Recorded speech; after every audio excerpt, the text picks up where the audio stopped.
Hey everyone, and welcome to the 12th episode of the Liam McCullum Show. Today we're going to have Germinal Van on to talk a little bit about his new book, Classical Liberalism in Africa. Germinal is from West Africa and is a proponent of free market principles, individual rights, and private ownership. I hope you enjoy the conversation. And here's Germinal. Hey Germinal, how's it going? Good, how are you? Good. So I read that you are a philosopher, you're a scholar, you work with Mises. But before we get into it, do you want to just introduce yourself, give a little bit about your background, where you're from, how you got to the U.S., and what you're doing now? Yeah, sure. Well, Liam, thank you for having me on your podcast. To be honest, it's an honor. It's not every day that I do have the chance to be interviewed by someone who is interested in my work. So I feel valued about it. Yeah, of So my course. name is Germinal Gerard Van. I was born and raised in Cote d'Ivoire, so Ivory Coast, in 1990 in Abidjan. I speak French is my first language. That's why I kind of have like a thick accent. I think it will always be there. I pursued my elementary and secondary education in Abidjan. And then once I graduated with my baccalaureate, which is the high school degree, I came straight to the United States with a student visa. And I studied at the Catholic University of America. For my undergrad, I majored in political science. But in high school, I majored in physics, math, and biology. Wow. And yeah, and at the time, I was decent in physics and math, but I had a lot of trouble in biology. Math I was okay, but it wasn't my forte. So I failed in 2009. And the French system, when you fail, you don't just repeat like the math class or the physics. No, you repeat the entire year. Oh, wow. So I had to repeat my senior year. Yeah. So I had to repeat my senior year. And then I switched to classical studies, which is French literature, history, and philosophy. And then I graduated with honors. And then I came to the United States. Then I studied politics. So at the time, I used to not like math very much. But suddenly, my taste for mathematics and science came back. I guess it's by following the Nobel Prize and everything. It stimulates me to embrace more analytical uh, field of studies like hard sciences. And And then, then, so I graduate. Yeah, I'll finish real quick. So I okay. graduated in 2014, and then I pursued my master's degree in political management at the George Washington University, and I graduated in 2017. And then in 2018, I became a writer, pretty much. Well, they do say that mathematics is the best form of philosophy, or the philosopher, it's the best exercise for the philosopher. Oh, So, absolutely, so yeah, absolutely. and so you've been getting in more into economics, and I see that you have a bunch of articles on liberalization and poverty and stuff like that. Uh, just to get into it, do you want to talk a little bit about how you have this article called "Even Partial Liberalization Can Save a Nation from Poverty"? Do you want to explain that a little bit? Yeah, sure. In fact, the original title was Property Rights and Economic Growth. Right. And but the editor Ryan McMacken, which I really like, he gives me like great feedbacks. He's a great economist. He changed the title because I guess like when you write property rights and economic growth, it's more like a scientific, scholarly article of like a couple dozen of pages. So he switched it. But basically, the point of the article, sorry, was to say that even if you don't completely liberalize your society, whether like even a small portion, let me say like a third that you liberalize will become more advanced than the other parts that you did not liberalize. It's common sense. People don't understand liberalism. The point of liberalism is the etymology of liberalism is basically to question authority. That's what liberalism is. Because in Europe, before liberalism became the dominant ideal, it was the monarch and the church that was dominating European societies. So whatever the church decides, you do not question. It's in the name of God. So why are you going to question God? We are the people who simply um, conveyed the message of God. And the monarch was the representation of God on earth. So how are you going to question the monarch? Then you have people like Locke. You have people like Descartes. First of all, Descartes started before Locke. Descartes came and said, "Cogito ergo sum." I think therefore I am. He said that if I'm able to generate thought, it means that I'm a being on my own. So if I can generate thought, I can think for myself what is good for myself. So why do I have to listen to someone who doesn't understand my problems? And then Locke now went deeper by writing Treatise of Government, or Second Treatise of Government, when he explained the relationship between human nature and civil society. So that's why Locke is the father of classical liberalism. But to me, the real father of liberalism, whether social or classical liberalism, is Descartes. Descartes was the first to question the notion of political authority. So the thing with liberalism is that for Africans, we don't see liberalism as a good thing because it was, of course, the tool or the ideology of the European colonizer. Right. They brought it in Africa to induce into peaceful colonization, if I would say, and to peaceful slavery too. So that's why people are reluctant to it. But what they don't understand is that liberalism is not just a Western byproduct. Yes, it was created by white people. Sure, white people created a thing, but it is not just designed for them. It is designed for human beings because any society that uses it is making progress. Right. It's clear. I can give you a perfect example. Rwanda politically is not free. Paul Kagame, at the end of the day, remains an authoritarian leader. But economically, Liam, let me tell you that you can go buy property in Rwanda, you're safe. I guarantee you that. The data is there. Data is not lying. Rwanda is let me put it out, is the freest society in Africa.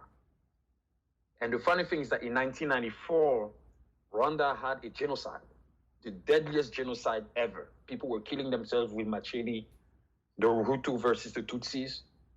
And from 1997 until today, Rwanda completely surged economically. Kagame was like, listen, we can do those democracy stuff. It's going to create more social contentions. I'm the leader. So Kagame is,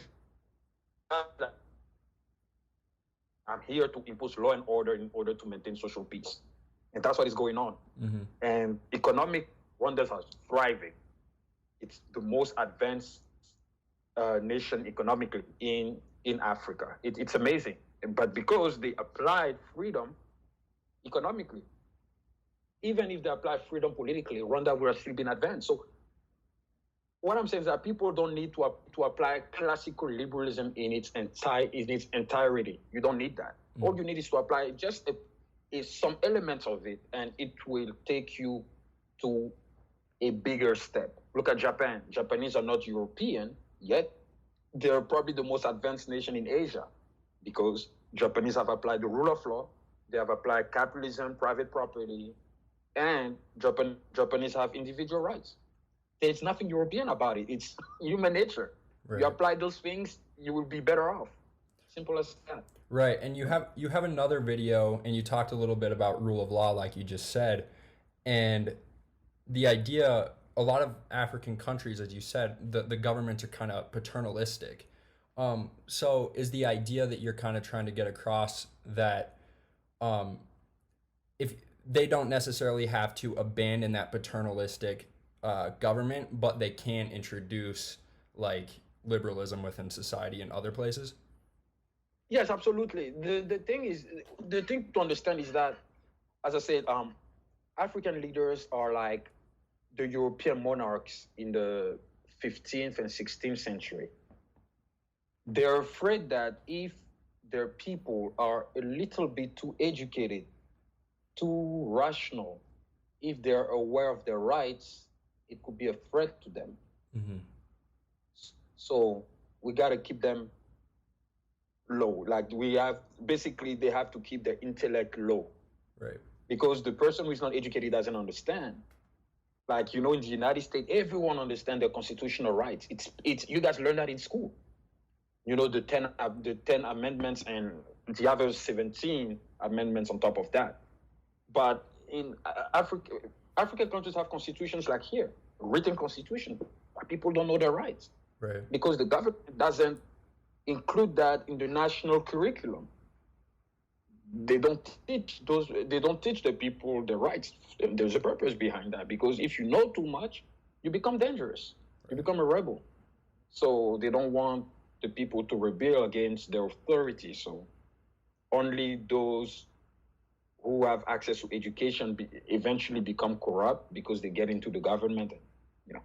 In your hometown, was your education more liberal? Did you get this idea of rights through that education? Yeah, I mean, Cote d'Ivoire is a pretty liberal country. Abidjan is a very liberal city. My education was quite liberal. I used to challenge my professors, in fact. That's good. Yeah, I used to challenge my professors, yeah. No, my education was quite liberal, but at the time, I wasn't that intellectually inclined. I mean, when I was in high school, I already showed some intellectual abilities, like when it comes especially to history and philosophy. Like I was really good at that. Like I always loved deepening thoughts. Like, my thoughts, like I love to dig, to be more analytical. To me, the more analytical I become, it literally excites me. Right. That's why I don't read novels. It literally bores me. It does. I mean, I don't know if you read novels. I'm not saying that to insult you or anything. Like, it's not that. Don't get me wrong, I respect people who write novels. It's a lot of work. I'm not going to discredit anything. It's just that it's not my cup of tea. Right. Yeah, all the books you see behind me here, they're all analytical books. That's good. So, did you get no single fiction here? Right. Did you get into that through Hayek? When did you get introduced to Hayek? So I took a class in college called Conservatism in the United States, and one of the class assignments was to read The Road to Serfdom. That's when I came to contact for the first time with Hayek, like, who was Friedrich Hayek and all this. And then I was fascinated by the book. But at the time, I was just a Republican. So I wasn't really inclined into economics. What made me inclined into economics is when I became a libertarian. Because when Trump became president, the Republican Party completely changed. Yeah. It's not Trump that bothers me. It's just how it's the cult of personality. Yeah. That took over the party, and I'm a liberal, not American modern liberalism. No, I'm a liberal fundamentally. Like, I'm me. I question everything. That's the role of the liberal. My choices are my choices. I do not have to subject myself to the authority of somebody else. Trump is not my father. He doesn't pay my bills. Why do I have to agree with everything he does, or I'm not good enough to be a Republican? Right. So I felt that I felt that the Republican Party was losing sight. So I ideologically shift. And one of the reasons why philosophically why I shift from the Republican Party or from conservatism to libertarianism is because Republicans use the state to enforce morality, and it is profoundly wrong. Who are you to enforce morality? You're a sinner like me. If you never think as a first, if you're a sinner like me, who are you to enforce morality and to decide what is moral and what is not? Because they come and look at, I mean, it's not to necessarily talk about abortion per se, but when you have states like Alabama criminalizing a woman's right to decide what you want to do. I mean, in identity, for instance, like abortion is a thing between two consenting adults. If they don't feel ready for some reason, I mean, who are we to judge? We may not like what they're doing, but it's their lives. Why the state is coming and enforcing a law upon if you have an abortion, we're going to imprison you, or, it's wrong. Like if you claim to be a liberal, if you claim to promote the rights of the individuals, well, if you want to have an abortion, that's a problem. That's a problem. Like, I'm not saying that abortion is good, but at the end of the day, who am I to impose my moral values on her? Are you, That's the thing. and you mentioned that we were all Yeah. sinners. Do you come from a Christian background too? Or a religious Yeah. background? Yeah. Okay, No, no. because I mean, I do come from a religious background, but I am not religious at all. I okay. don't believe in religion. In fact, I despise religion. I despise, because it's an organized thing created by man. I'm spiritual. I believe in energy. I believe in the laws of nature. Okay. I believe there's a immaterial world that we do not have physically access to, but it's there. Karma is a very good example of the immaterial world, but which exists. Because if you plant the seed of evil, you're going to sow evil eventually. That's why we say don't hurt people who do not hurt you.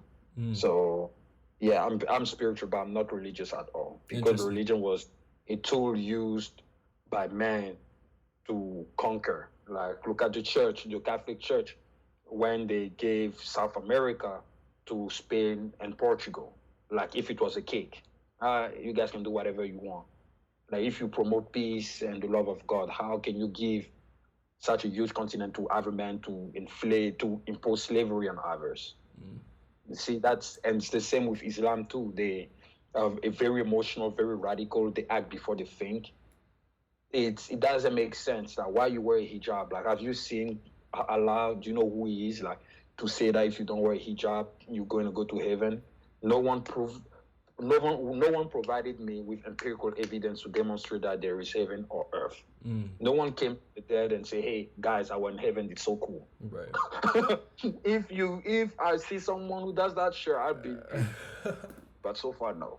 Interesting. So I actually do study. I am a religious person, and I find it interesting within the Bible itself, even if you don't believe in like metaphysical and anything like that. No, I actually do believe in the metaphysical world. Okay. I just don't believe that. My issue with religion is that it is based on a book that is written by man. So they could have manufactured thing too. That's my point. Oh, yeah, I strongly believe in metaphysics. There is a world that we don't see. Oh, absolutely. It's just that religion is just based on a book, and you have to follow that blindly, without questioning. That's why, like, a pure liberal cannot be religious. If you see what I. Okay. Yeah. Essence. I do want to point out though, and there is one lesson that I really like from the Bible that you kind of mentioned, the idea of us all being sinners.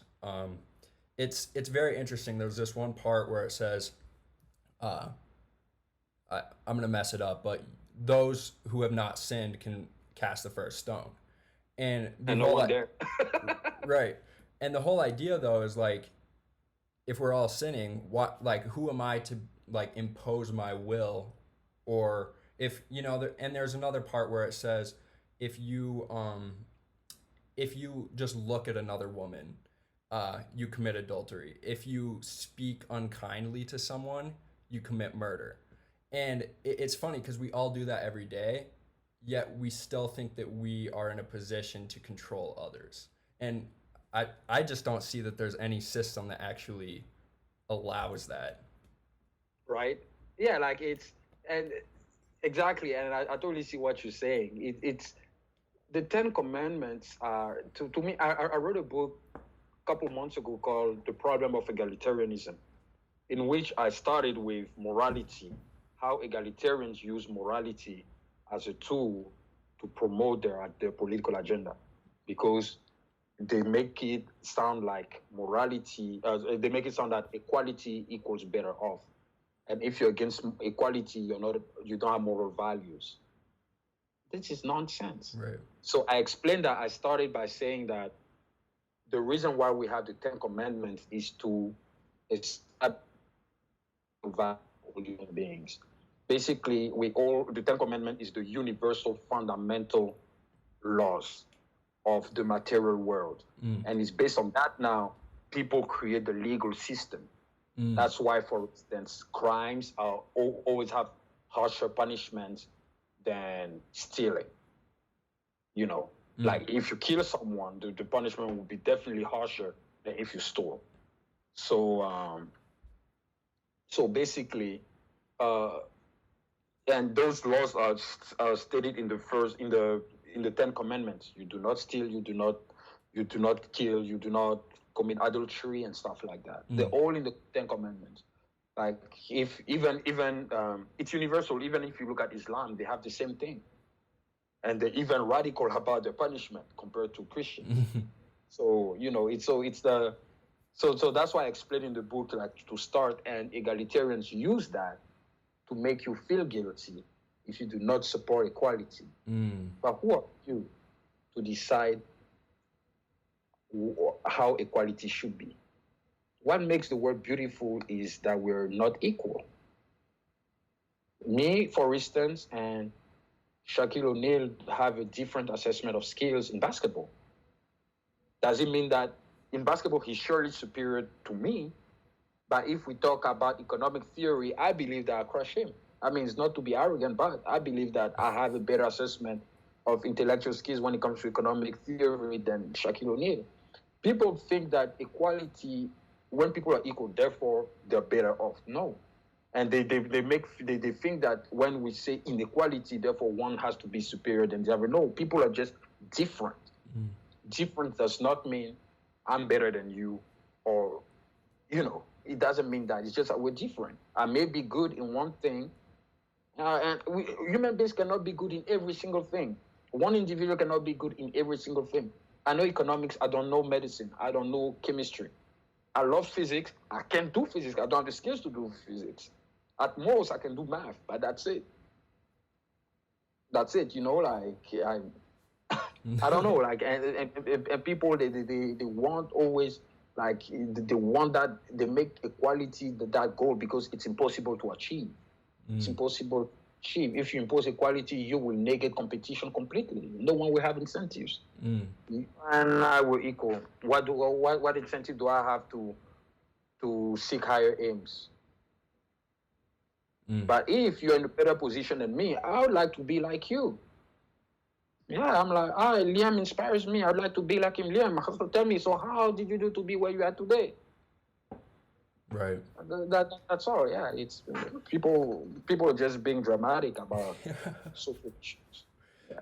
So I'm pretty interested in what you, when you first moved to the United States, was there a profound, like, especially while you were reading Hayek alongside of it, was there like this profound realization of like property rights and liberalization? Like, what can you kind of conceptualize your idea of property and how you came to know economics and all that stuff?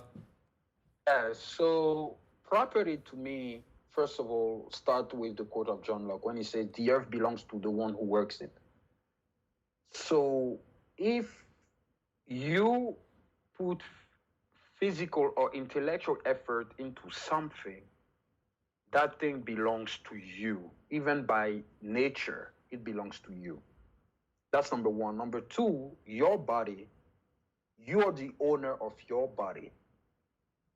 Even if you're an introvert, you decide of your actions. So to me, property is like the first driver, or would I say the second driver after human capital? It's the second driver of economic growth. I think in order to create something, you need to own it first and then exchange it in the marketplace with others. So that's why property is it's amazingly important, because if you do not have property, you cannot create growth, you cannot create incentives, because it's by property you are able to develop capital. You cannot have capital if you do not own. For instance, this computer I'm using to talking to you is my capital. That's the only thing I have. That's what I use to talk to you. That's what I use to write my papers. If I don't have that MacBook, I'm done.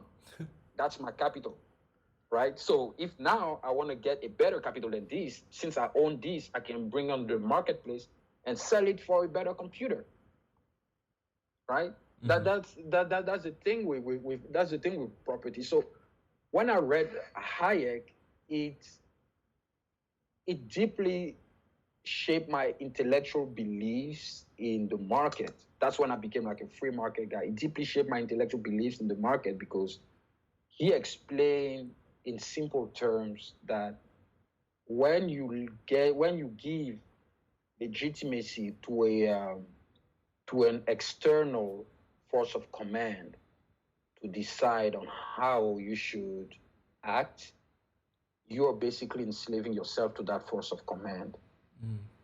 Basically, you're no longer your own. You do not own yourself anymore. Because if you do something contrary to what the force of command is ordering you to do, you're going to face the consequences of it.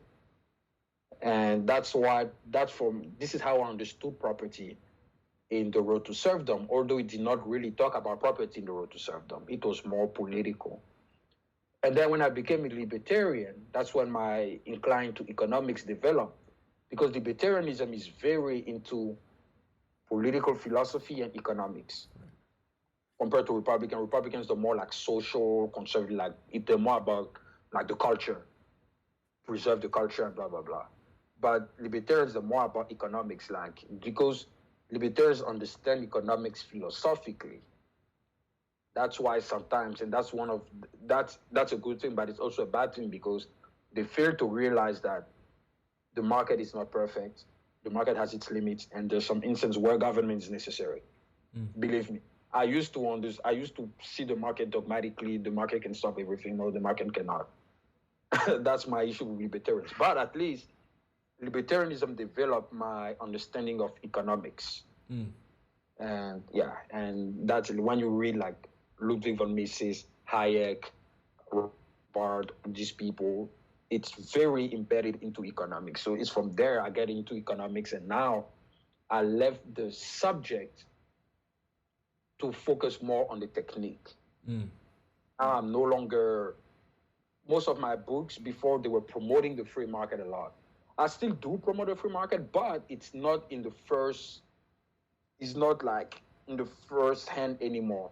Now, like, I focus more on the technique of economics, like using mathematical models to demonstrate a point. It's more about the technique that I'm attracted to now. And once you start focusing on the technique, you start to realize, you become more objective, and you start to realize that, okay, the market has some flaws. And you start to understand that, okay, Keynesian economics is flawed, but it has a point. Okay. It has a point. It is flawed, don't get me wrong, but it has a point. And if you want, I can later on explain why it has a point and how it is flawed. Yeah, that sounds good. But to finish my point real quick, so because now I'm committed to advance a branch of knowledge. That's what I want. I want to break grounds. I want to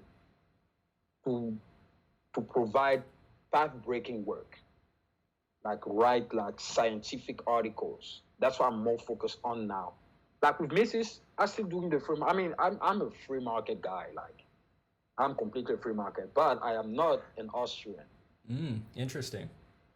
So I'm not an Austrian. What do you call yourself then? Are you just a free market guy? No, I'm a neoclassical. I am more inclined into the Chicago school than the Austrian, because I have an issue with praxeology. Praxeology is it's a very good method, but it is not sufficient to determine economic theory, because you can't just rely on logic. Logic may be objective, but it is objective by subjection. Let me develop what I mean here. Objective by subjection means that you determine your logic based on your experience. But if you and I do not have the same experience, we cannot deduce the same thing. You see what I mean? Yeah. Do you want to break down what praxeology is for people who might not understand it? Yeah, so praxeology, in fact, is a science. It's not an ideology, it's a science to explain economic theory based on human action. So the fundamental of praxeology is the purposeful actions that we perform on a daily basis. That's when you have the theory of preference, rational expectations, and all of this. It's like based on our action, based on the decisions we make. If I decide, for instance, to read that book, Black Swan, instead of reading, I don't know, philosophical explanations from Nozick, it's because I made the conscious decisions to read Nassim Taleb, because there is something about Taleb that I want to learn that I may not necessarily see in Nozick. So that's it. So praxeology kind of go in that sense. Like it's all about the rational of the individual. Basically, Mrs. said that individuals are rationals all the time, which is not true.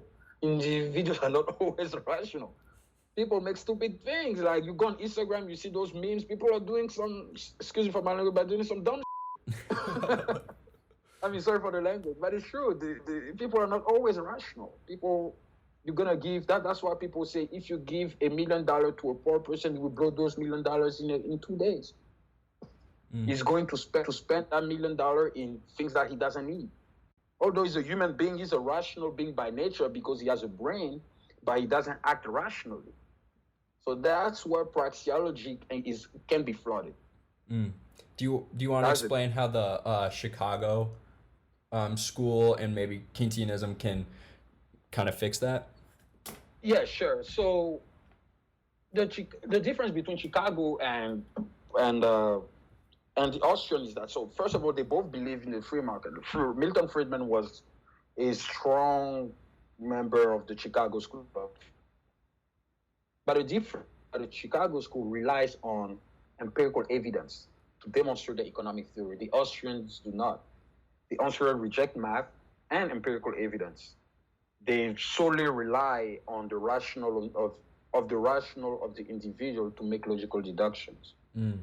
That's what I'm saying. It is not enough because human beings do not always act rationally. Okay. But the Chicago, they're usually more correct than they base the first thing they do to determine the economic theory is that they rely on the data collection on resources. Resources could be recorded. If, for instance, I read this and then I read the other 3 books of Taleb, the likelihood is that, okay, I may have to, I'm going to buy more of Taleb because I like his readings. And then when you look at how much this costs, I spend like $30 for the whole package. I'm willing to spend another $30 too to read Taleb. So that's the point. Like you can see based on my purchase, you can see if I have the incentive to do it or not. You know, like that's how the Chicago school is. So they highly rely on mathematical models to determine economic theory. So compared to the Austrians. So they see economics as a hard science compared to the Austrians who see it as a social science. Economics is actually both, in my opinion, that's just my personal opinion. Economics is a social science fundamentally because it started as a social science with Adam Smith, you know, The Wealth of Nations. He explained the free market from a philosophical standpoint. And then, but the math is important because when it comes to Pareto efficiency, optimization, you need the mathematical models to understand. If, for instance, you want to demonstrate why the minimum wage is hurting unskilled workers, you need a diagram to empirically show to the reader that, hey, you know, here is the equilibrium, here's the price, here's the wage, the nominal wage at the equilibrium. Once the government says that, no, we're going to raise the minimum wage, it reduces the quantity of workers that can actually get in the market and get hired. Simple as that. That's interesting. You know, like, because a lot of the Austrians that I listen to, they still use terminology like, you know, minimum wage will reduce supply, but you can only really get that through the mathematical models. That is interesting. The mathematical models actually enables you to see, because the etymology of empirical evidence is observation. It's what you can observe. The Austrians say, yeah, you just conjecture. It's just a conjecture. You did, but what are your evidence to actually demonstrate that it will reduce labor supply? That's what it's about. That's where the mathematical models comes into play. Even when you want to determine wages, that's when the mathematical models comes into play. So mathematics is important, but it also has its limits. A lot of like Keynesians use a lot of mathematics, and the reason why is because most of the people who use math in economics are those who are more left wing, more like planners. Right. Because to plan, yeah, you need the math. If you don't believe in planning, why are you going to need the math for? And let people do their. That's what I was gonna say. I think part of the reason that Austrians like to say that, because I believe it was actually Hayek who said that they don't like to make economics into a science. And I think part of the reason that they don't like thinking of it in that terms is because people often, like Keynesians, will use mathematics positively in a way that they like actually use action, whereas Austrians think that they should only be able to use it negatively, where they're like observing rather than actually doing something to like produce, like so. And I'm kind of more inclined to view it that way, but the mathematical models are pretty important. I know they are very important. Yeah.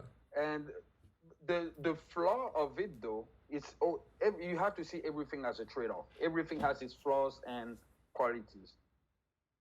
The qualities, as I said, like you need mathematical models to determine optimization and blah blah blah. So you can observe and test things. Right. But the flaw of it is that many economists now use it too much, so it's overshadowing the field of economics per se. They use it to determine or to predict. And that's where the problem is. You cannot use mathematics also to predict human behavior. Human behavior is not a mathematical thing. Yeah. It's not a mathematical thing. You use mathematics only to determine phenomena, to determine event, not behavior. Behavior is not a mathematical thing you calculate. You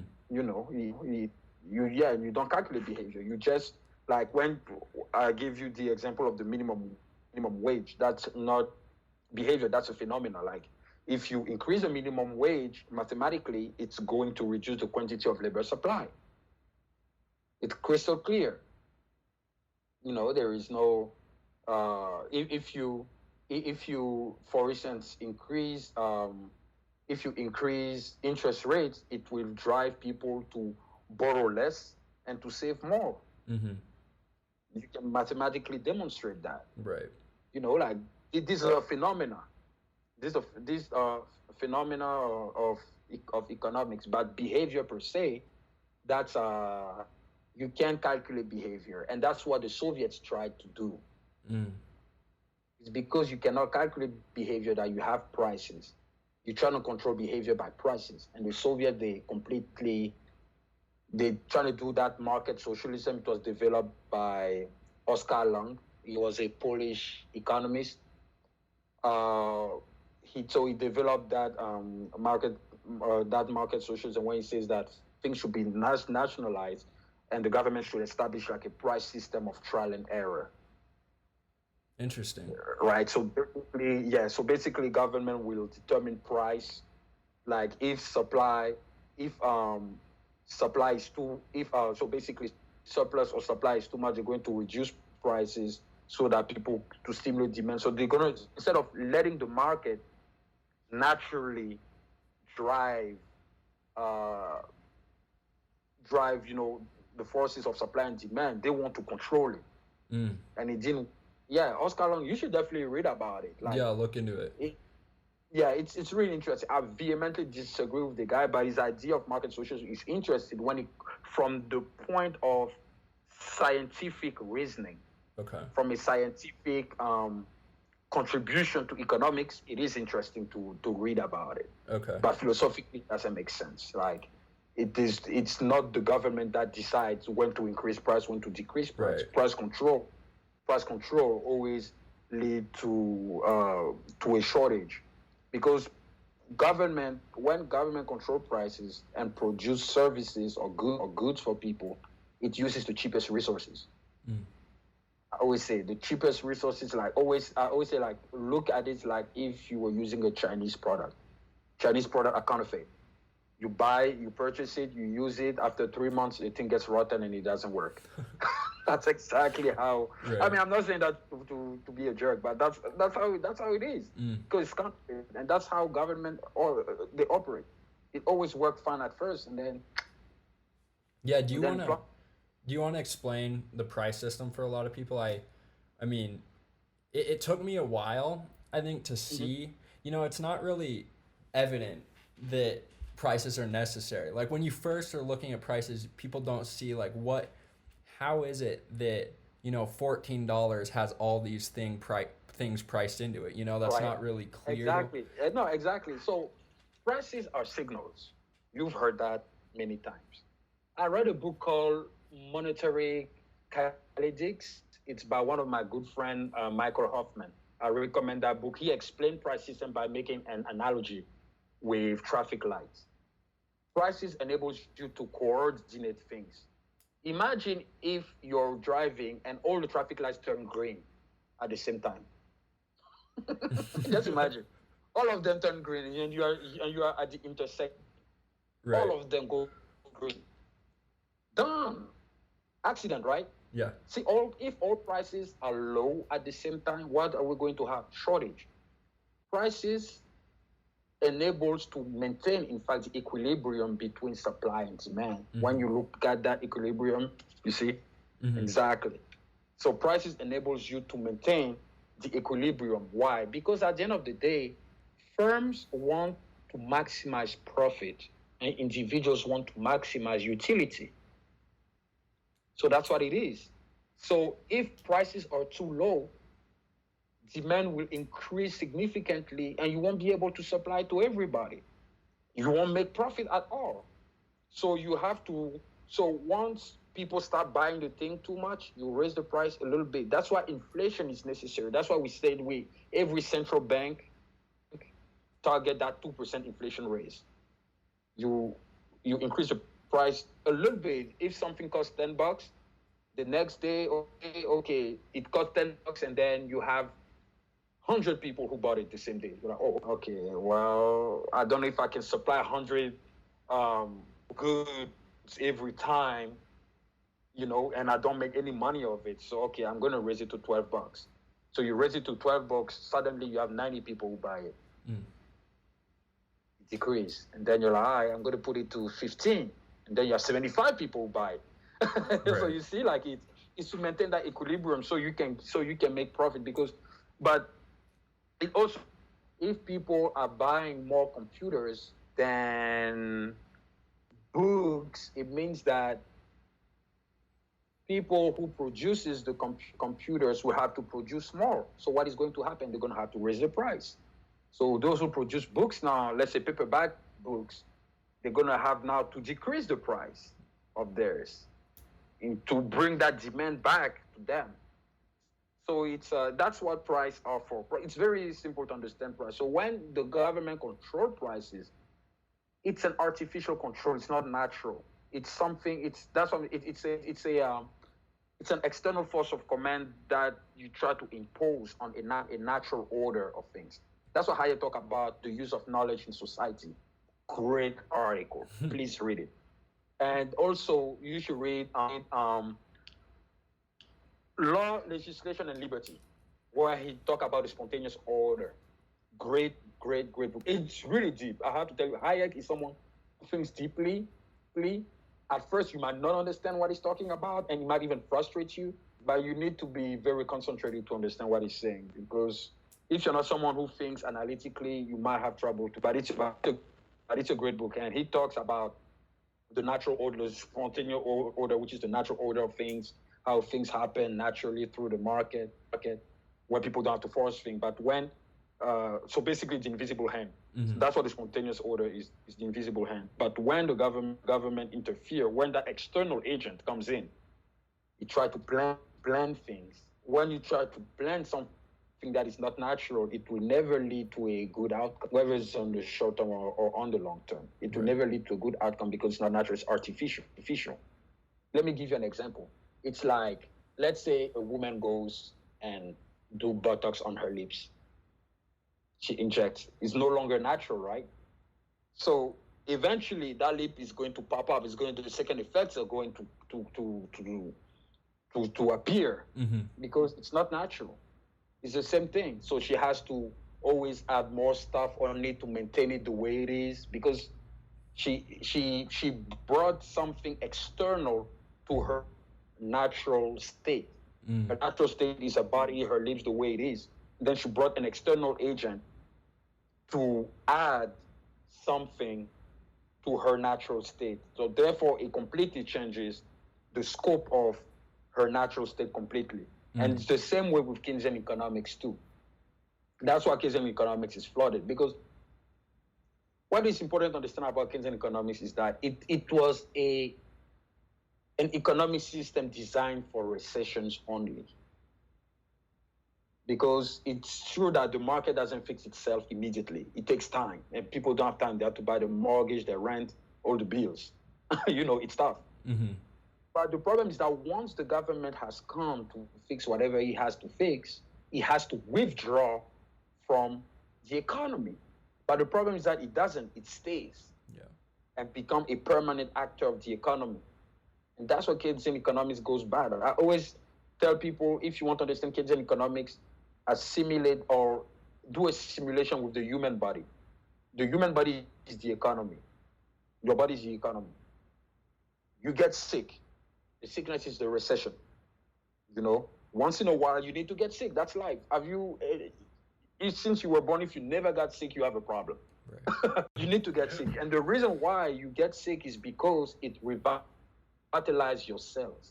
It revitalizes your immune system. That's why you get sick. It's not because it's good to get sick, but it's a way to strengthen your immune system once you take medication. It's the same way with recessions. Market fails in order for other markets to get created, to be created. That's the point. Because nothing stays linear forever. It goes like this. Right. That's what markets are. It goes, and then eventually it has to fail. That's the way it is. So when you look at Keynesian economics is that medicine you take when you're sick. But medicine always has second effects. It will heal you. It will make you recover.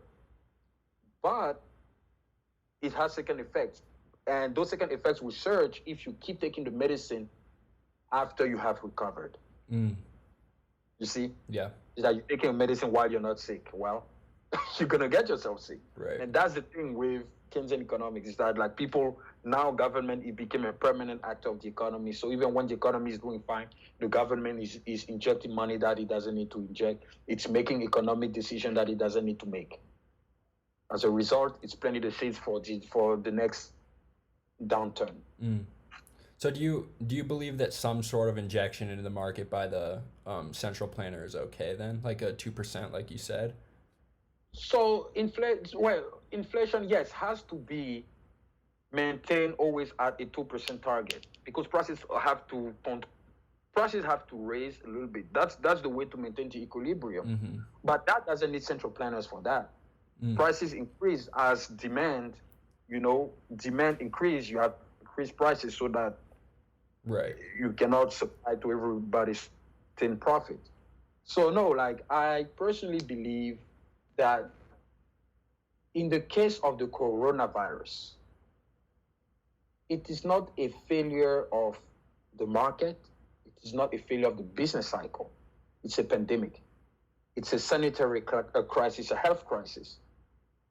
So in this case, the stimulus to an extent is necessary. If it was a failure of the market, dude, just let those banks die. The one who are about to die, or let those business die. But here it's a pandemic. It's not that the market failed. So all of a sudden you have like 6.6 million claiming unemployment. So like it's this stimulus package is necessary to put everything back in shape.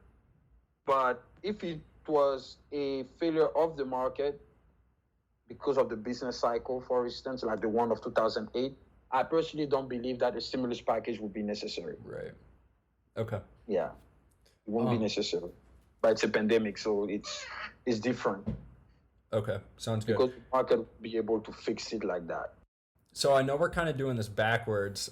This conversation has been pretty interesting, but if you want to actually talk about your newest book, you're an author Sure. of 12 books, right? Is that correct? Yeah, 12, yeah. And that was, I mean, I was looking in 2019. I saw a post you only had 3 at the time or 4. So you've written a lot just within the last year. Yeah, in fact, writing to me is the way to distract myself. That's the way I have fun. Mm-hmm. If I don't write, it bothers me. Literally, like I can't even get sick. I need to write. I need my mind to keep, I need the will to keep going. Right. I always have projects in my mind. Yeah, like last year, yeah, I wrote a ton of books. Because to me, like it's the way to get better at what I do. I became an author in 2018. It's so I self-published, and I published with a publishing house. My 11th book, the one I wrote in French, was with a publishing house. So I'm a self-published author and I'm a published author, like for real. So I'm both. And to me, like self-publishing is a good tool to get exposure. And don't get me wrong, it doesn't. If you self-publish, you're an author, because the pure definition of an author is someone who has published a piece of written work. That's what an author is. So if you've written something but you haven't published it, you're just a writer. You're not an author. But if you publish it, you're an author. So yeah, I started publishing in 2018, and I realized that if I wanted to change the minds of people, it would be good to write instead of doing politics. Before I wanted to be president of Ivory Coast. That was one of the reasons why I even studied political science at first. But then I watched a documentary of Hayek when he said, if you want to change the mind of people, don't get into politics because it will corrupt you. Everyone has always the good ideas, the good intentions once they get into politics. But once you're in, the benefits, the money you make, the power you have. So he says that writings are a more powerful tool to change the mind. And that's true.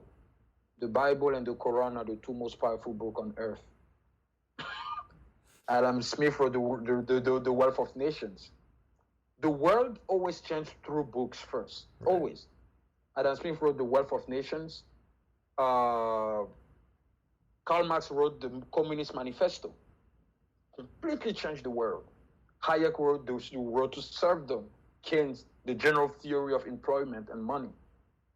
All these, just look how the world has changed through books. Books are a very powerful tool to change the mind of people. It's just that it takes time.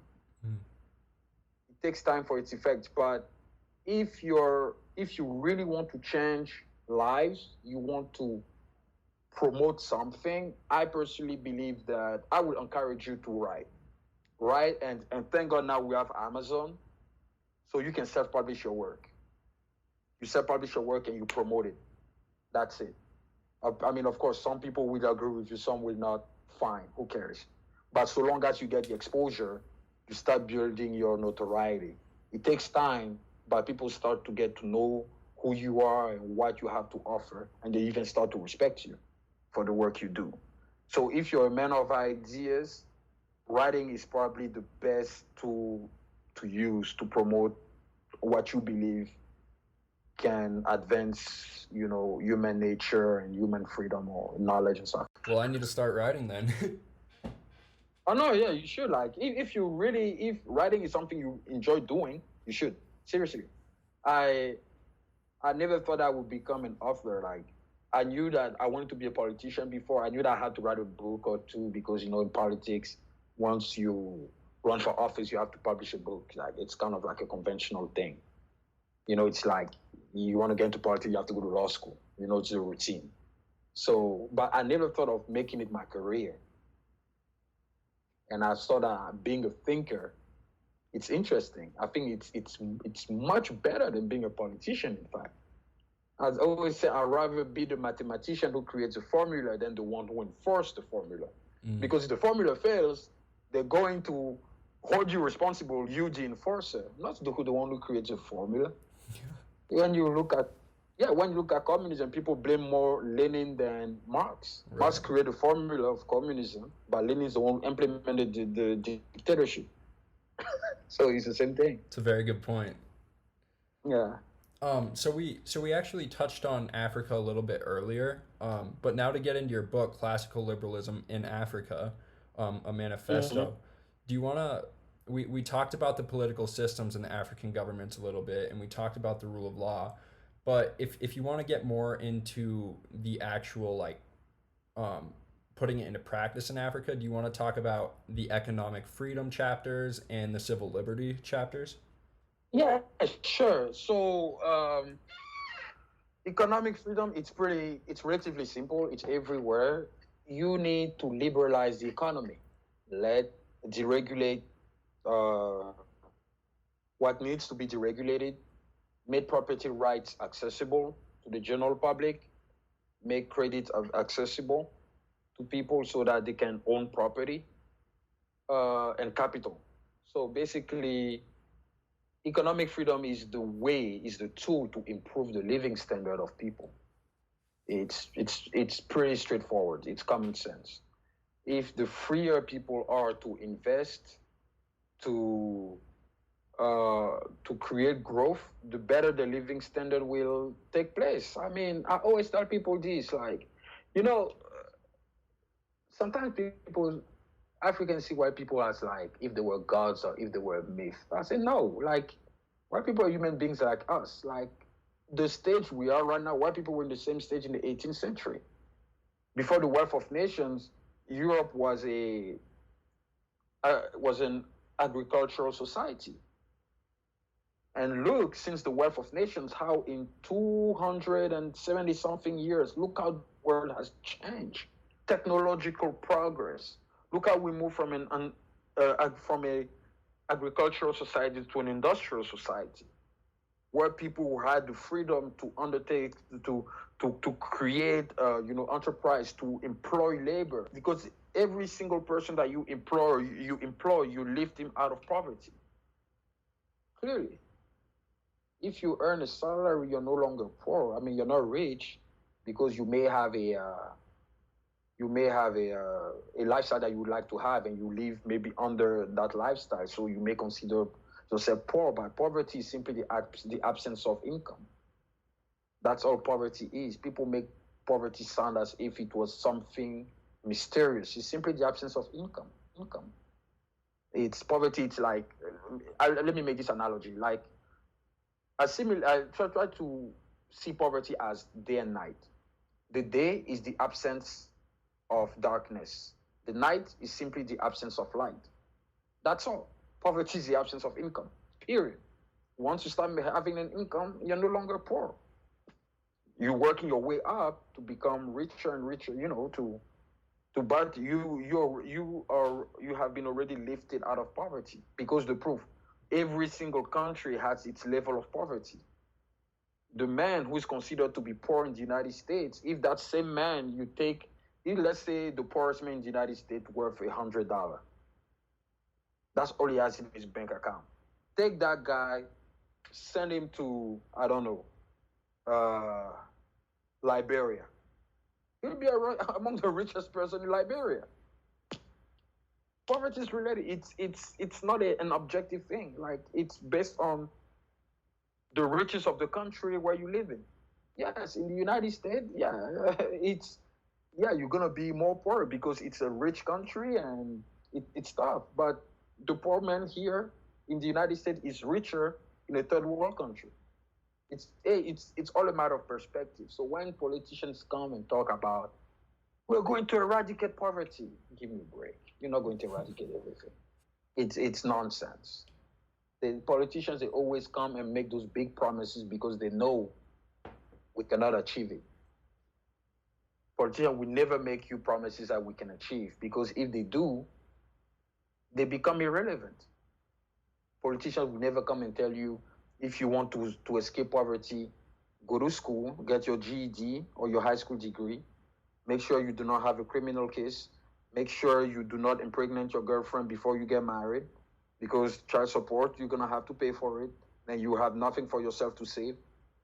Or take every job that comes your way to develop, a professional discipline in the workplace. If they tell you all this stuff, you're going to be like, hey, I can do that. I don't need you. So they come and they tell you, we're going to eradicate unemployment. We're going to eradicate poverty. Vote for me and I will. No, you won't do anything. You won't do anything. Okay, Bill Clinton is a perfect example. Bill Clinton was born, even actually Richard Nixon. Richard Nixon was a perfect example. Nixon and Clinton, they were both born in poor families. All they did was to go to school. They make rational choices. They could have done drugs. They didn't. They just went to school. They got the BA law degree and they became president. Right. Simple as that. Bill Clinton, from the moment he graduated from Yale, was no longer poor. He became an assistant professor of law at Arkansas University School of Law. He was no longer poor. Done. Right. He was lifted out of poverty. Nixon, same thing. So you see how easy it is. Like, it's just like, do the right thing and you'll be fine. It's people make poverty sound like, oh my God, poverty, he's so poor. We're all poor until we start working. The poorest man on earth is always the child, because you don't produce any income, you live with your parents. Right. And yeah. So people just, things are like, could be rationally solved, but people love and rely on politics so much, and they make it seem like the political process will save their life. The political process is simply enhancing rent seeking. It's nonsense. You know what rent seeking is? If you never heard of it, rent seeking is basically using the political process to enhance your personal wealth without creating new wealth. So let me give you an example. Mitch McConnell, one of the richest men in the United States legislature. He's the senator of he's the fifth senator of one of the fifth poorest states in the U.S., Kentucky. Kentucky is one of the poorest states in the U.S. Mitch McConnell worth $22 million. Where did he get that money? Did he work? I mean, seriously, did he worth $22 million before he came to Congress? No. Exactly. That's rent seeking. It's when you create. It's when it's when you enhance your personal wealth without creating new wealth. That's what rent seeking is. Yeah, you should read. You should look into public choice theory. Very interesting. I read this book. Hold on. Let me show you this. The Calculus of Consent by James Buchanan and Gordon Tullock. Best analytical book I've ever seen. Those guys wrote, it's a book of politics, but it's written from a scientific point of view. It's very cold. They call it politics without romance. Awesome. So, it's not about, we're going to expand Social Security, we're going to expand Medicare, Medicaid. Nah, here they tell you cold what politics is about. It's very interesting. James Buchanan actually won the Nobel Prize for that book. Awesome. Yeah. He wrote the Calculus of Consent. Basically, he developed a robust way of demonstrating government failures. Okay. Yeah, from a very analytical standpoint. Like, he even used mathematical models to demonstrate how people vote. Yeah. Wow. And you said that was from the Public Choice School of Economics? Yeah, public choice theory. Okay. It's a branch. Basically, it's interesting. What is interesting about public choice is that it's an economic tool that is used in political science, especially when it comes to elections. People use public trust theory to determine how votes will go. Yeah, Yeah. so I had a public choice economist on, I think 3 episodes ago. Have you heard of Alex Tabarrok? No, Yeah, so not ever. he's from George Mason, and he was talking about the coronavirus and stuff like that. But you were mentioning Nobel Peace Prize and stuff like that, and we were talking before the interview. I don't know if you want to maybe say what you're Oh, going to work no, on. no, no. We can definitely talk about it. No Yeah. problem. So, I mean, as you follow me on Instagram, I post a lot about the Nobel Prize. Like people, the reason why is because to me, it's a good incentive to promote science, to promote knowledge and human advancement.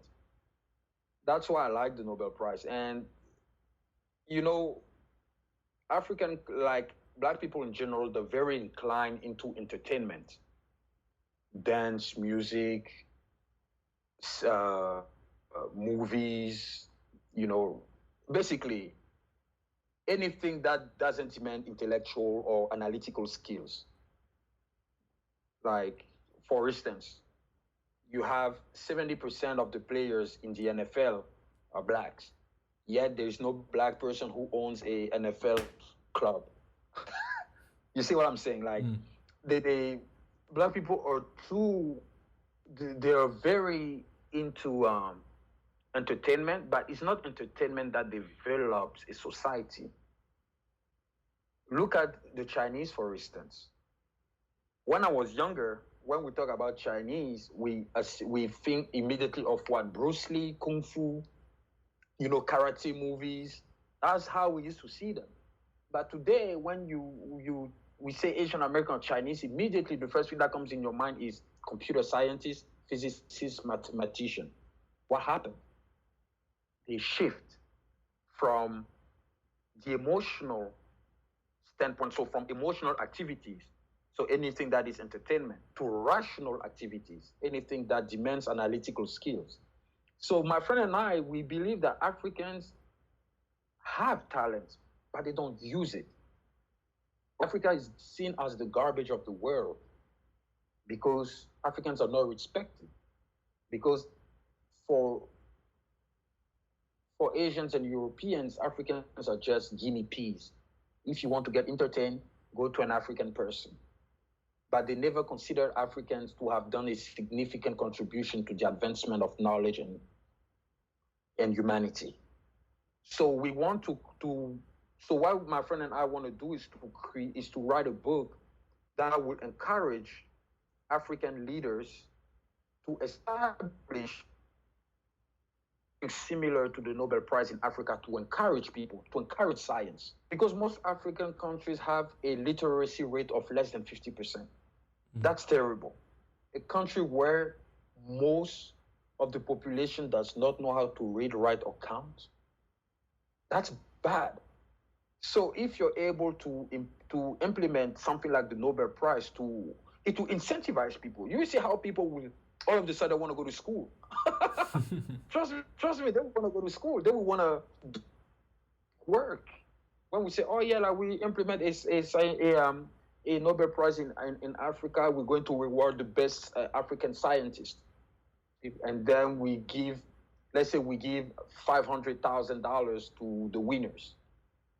Oh, okay.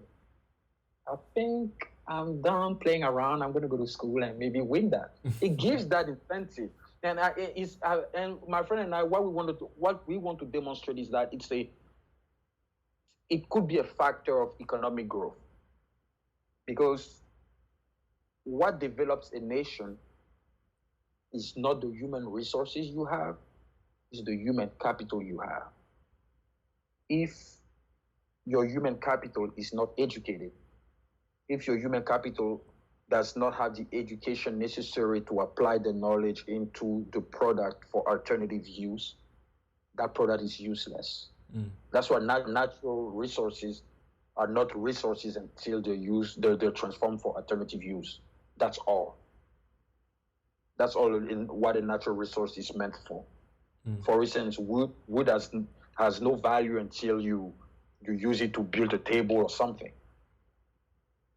That's what it's about. So yeah, my friend and I, we want to, and I honestly hope one day that I can win myself the Nobel Prize Mm. in economics. I Well, hope one day. That's my aspiration. yeah, well, I'm sure There that is no guy win. we're What I say? definitely going to hear your name a lot more as you continue to write more books and everything. Yeah, I mean, I hope so. Like it's tough. Like especially in the Nobel Prize, it doesn't say what it takes to win in, Mm-hmm. but there are patterns that have been established, such as, for instance, being published by scientific journals, so like academic journals, or being cited a lot. So these, it's not a requirement, but it's a pattern. Like it's not written anywhere that that's what you have to do, but that's technically what you have to do Right. if you want to get your name out there. But there are other ways. It's not if I've been submitting some of my articles. There's an economic theory I've been developing lately for the past couple of months. It's called the public choice growth model. So I base my theory on the solo growth model, and I add two other variables of the political elements of economic theory, which are inflation and government borrowing. So the point of that theory is to demonstrate that economic output increase faster when things are deregulated Mm. compared to because when things are deregulated, the government borrows less. So because people can do whatever they want because government borrows in order to subsidize, and yeah, because Okay. the government doesn't have money, it has to either borrow from the central bank or through taxation. Mm. So if the government doesn't want to tax, it's going to borrow money and it borrows to subsidize. But subsidization negates competition. So my theory is to demonstrate that in a market that is deregulated or in an economy that is deregulated, economic output grows faster because if the government borrows less, it's going to decrease inflation because the quantity of money. So because inflation depends on prices also, but also on the quantity of money supply. The more money you produce, the more inflation you increase. So if the government doesn't borrow money from the central bank doesn't have to print any more money. It Mm. doesn't mean that the government doesn't have a role to play in my model. It does, but its role it's limited. Okay. That's the point. Yeah. So Well, there is still free market ideology behind it. right. Well, that model seems very necessary because I find myself needing to point to something when I talk about regulation. I can Yeah. think of these anecdotal points where like my family's been affected by certain regulations through the DOT or certain things Yeah. like that. But if you could actually point, like we were talking about earlier, to a mathematical model that proves that. Exactly. And I've developed a mathematical model.